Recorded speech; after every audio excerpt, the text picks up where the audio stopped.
जय जगन्नाथ दर्शक बंधु प्लास्टिक नोट छापिब आरबीआई देश में प्रचलन हेब प्लास्टिक नोट। वर्तमान प्लास्टिक नोट को नहीं गोटे बड़ खबर सामना को आसी आसतु से विषय में जाना। तो जदि आपण मैंने आम चैनल नुआ अच्छा तो प्लीज चैनल टी सब्सक्राइब कर दिंतु और वीडियो टी लाइक कर दिंतु एमतीका इंटरेस्टिंग न्यूज जानापी। देश में प्रचलन हेब प्लास्टिक नोट चिरबनी कि नष्ट हेबनी आरबीआई पायलट प्रोजेक्ट आरंभ होगापी जाऊँगी।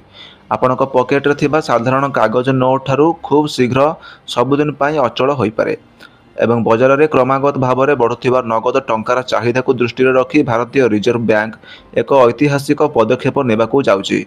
केंद्रीय बैंक एवं पारंपरिक कागज बदल में प्लास्टिक अर्थात पॉलीमर नोट छापिवा योजना को गंभीरतार सह विचार करुछि।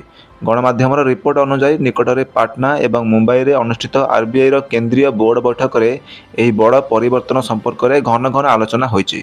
तेबे यही प्लास्टिक नोट बा पॉलीमर करेन्सी विशेषत्व कौन एवं विश्वर केउं केउं देश में यह व्यवस्था सफलतार सह चलुछि आसतु से विषय में जानिबा।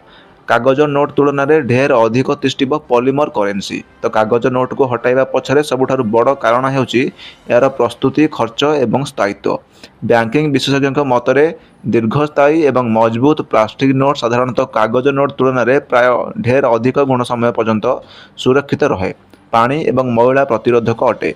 यही नोट गुड़िक पानी उपरे पानी एवं आर्द्रता कादुओ किंबा कौन प्रकार मैला प्रभाव पड़े ना जेहेतु यहाँ प्लास्टिक तेणुक यहाँ पानी किंबा कादुओर प्रभाव पड़े ना। यह पानी रे भिजिले मध्य नष्ट हुए ना। तो चिरिबा भी सहज नुहे एगुड़िक सहजरे चिरे ना जहाँफल केंद्रीय बैंक को बारंबार नुआ नोट छापिबाकू पड़िबो नाही एवं हजार हजार कोटी टंकार राजस्व संचय हेबो।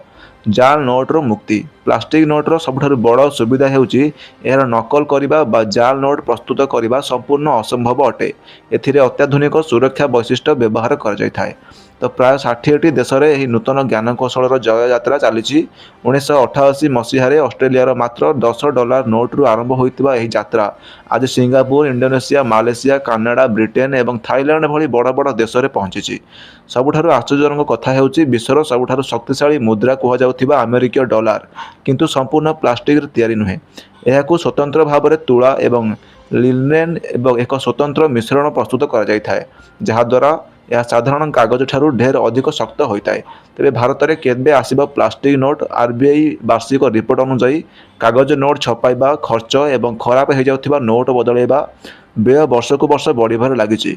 एही आर्थिक बोझ को कमाइबा पाई भारत में प्लास्टिक नोट प्रचलन नहीं एक पायलट प्रोजेक्ट आरंभ करने पाई योजना चली। जदि यह परीक्षण सफल हुए तेबे खूब शीघ्र आम देश में बजार में रंग बिरंगर प्लास्टिक नोट आसिबार संभावना रही।